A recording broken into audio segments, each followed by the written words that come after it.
doing the best that we can to let our legislators know that this is really important to Winsted, and we strongly encourage families to do the same, to talk to the legislators and let them know that this after-school grant is really important to our community and a lot of communities in Connecticut. So hoping that that grant is still there next year, we want to expand. We're always adding more grades. Last year we started with K-2, now we're at K-3. We want to go next year K-4 for our grant and also introduce a new grant for middle schoolers, which will be the same. Certainly details have to be discussed, but it'll be the same idea where students can go to lots of different, choose from lots of different activities in different locations, but it'll be especially geared towards middle schoolers 5 through 8. Yeah. 5th through 8th grade, yeah. Yeah, so when we say middle school, we're talking even the intermediate school. Absolutely, there. absolutely. So we'll be able to cover the full gamut, hopefully, from kindergarten up through 8th. Absolutely. That would be wonderful. I don't know, any other parting thoughts or comments?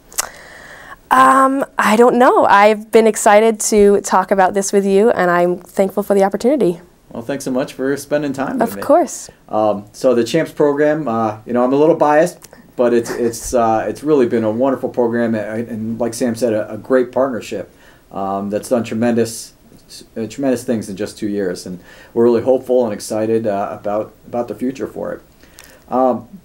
Next, I'd like to show you a short piece that we did a couple weeks ago. The Y held its first ever Dominican Cultural Festival, and we had a lot of fun and a great turnout. So enjoy the footage.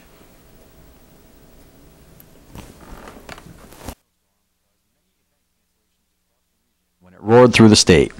However, the team at the Winsted Y was committed to holding their long-planned Dominican Cultural Festival and rescheduled it for February 23rd. And judging by the turnout, it was worth the wait. One of the goals of the event was to reach out to the local Dominican community.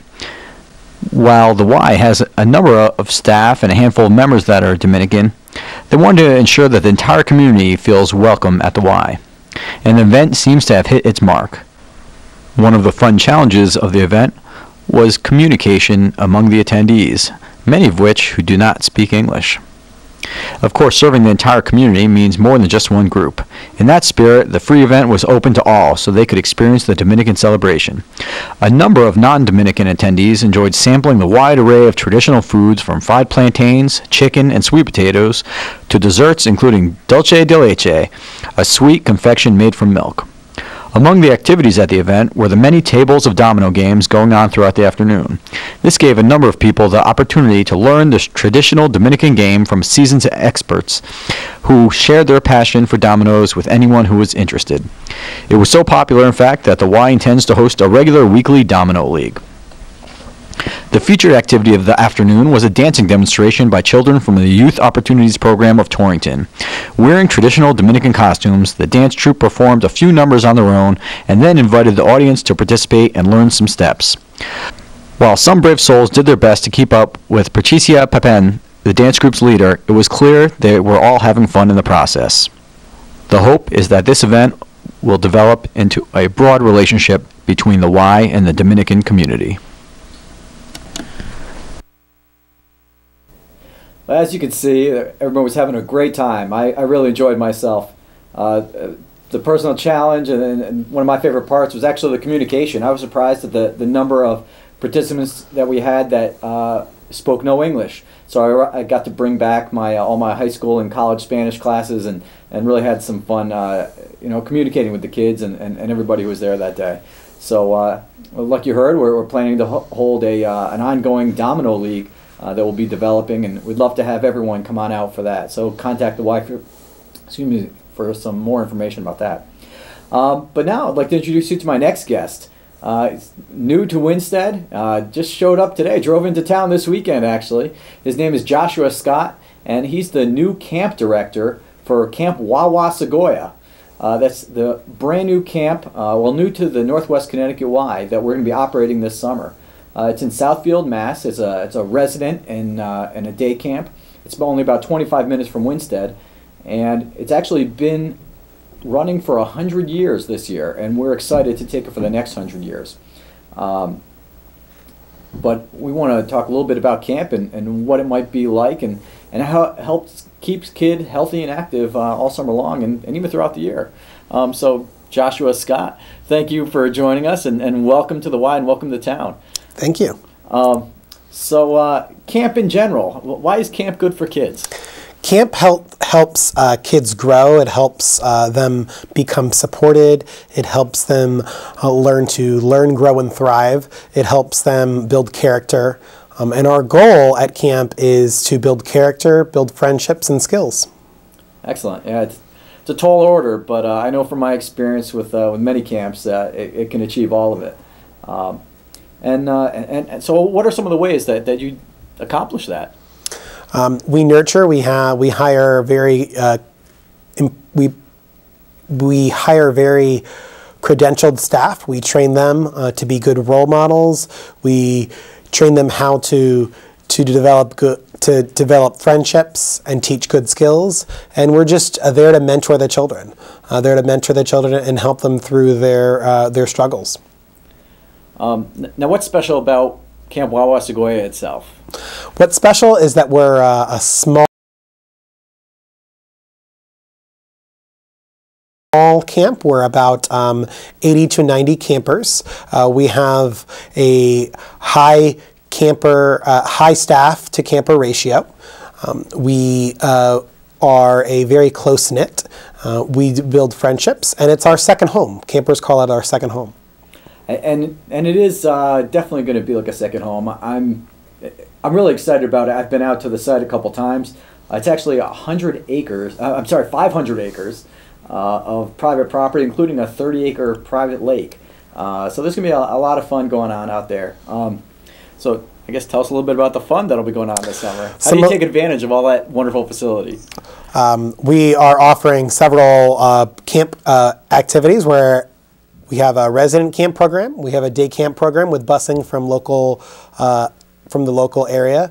We have sports programs that we run at camp. The campers will do a cabin activity, then they choose 3 skill classes that they get to pick. We offer a whole range of waterfront programs, from canoeing to kayaking to sailing. We have a water slide that's going in, and a rope swing, and a trampoline a water trampoline. There's a great evening programs that we develop that really bond the whole camp together as a community. Wonderful.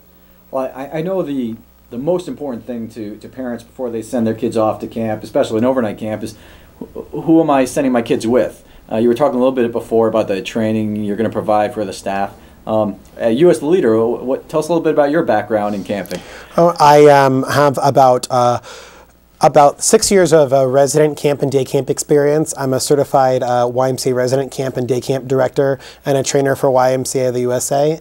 And our goal is to provide our staff, and my goal, with the most comprehensive staff training using the most well-known experts in the field to be adequately prepared to deal with anything that may come at them as a camp counselor. Wonderful. So what's your favorite part of camp? Why are you a camp guy? I'm a camp guy because I enjoy what it does for children and for families, and seeing kids basically learn, grow, and thrive, and grow in spirit, mind, and body, and really seeing them come back year after year, and seeing the camper come from a 10-year-old camper to become one of my staff members, and seeing that through their whole life cycle. It's a great experience to see that and to truly help mentor them through that time. Excellent. Now, I know being the camp has been around for 100 years, there's going to be a lot of returning campers, I imagine. How are you reaching out to new potential campers? We have developed a great marketing plan. There is a very good slideshow on our website that you can view that gives a great view of camp. We'll also be sending out postcards, and our brochures will be available shortly. All right, wonderful. So they can go to the Y website to learn more. They can go to the Y website, right. And we also have a couple of open houses coming in the very near future. Excellent. Yeah, the open houses. What's going to go on at those? We'll do some tours. We'll have some. Actually, they'll actually be family fun days. So there'll be an opportunity for families to do some activities, some camp activities. We'll serve some light refreshments, and it'll be a great opportunity to meet some of the staff and myself and some of the other leadership staff from the Y and ask any specific questions. And really get a great feel. Excellent. Speaking of questions, the phone lines are open, so if anyone wants to call in and ask a specific question about camp, Josh would be more than happy to answer it. Now, let's see. What ages does the camp take for kids? Our day camp goes from age 6 to 14. Our resident camp program goes from age 7 to 14, and we have a leader in training program which develops leadership skills for teens 15 to 16. Well, that sounds interesting. Tell me a little bit more about the Leader in Training program. Leader in Training program develops leadership skills and team building and group work and cooperation to not just develop future leaders at camp, future counselors or cabin leaders, but to develop their leadership skills for life as well. They'll go through a whole process and program that really helps them develop good leadership skills, and they'll also have an opportunity to assist with the operation of camp as an assistant to counselors and in the program areas. Excellent. Sounds like a nice bridge program between being a camper and being a staff. It is a great program. Yes. All right. Excellent. Now, being that camp has been around so long, I imagine there's some really involved and passionate alumni. And have you gotten to meet and talk with any of them? Yes, I've had a great opportunity to meet some of the camp alumni, and they're very passionate about keeping Camp Wawasego alive today, and really have helped us and will continue to help us with our program and keeping some of the traditions that are near and dear to their hearts, but also willing to work with us to bring in new thoughts and new ideas of what the next future of camp will be. Excellent. Let's see, I don't know, anything that I'm not thinking of that you'd like to mention about camp? We're just a great opportunity to give, it's a great opportunity to give your child or your grandchildren or any neighbors a great experience to really help them grow. To help them grow in spirit, mind, and body, and really learn about themselves and experience some new skills and develop some great friendships.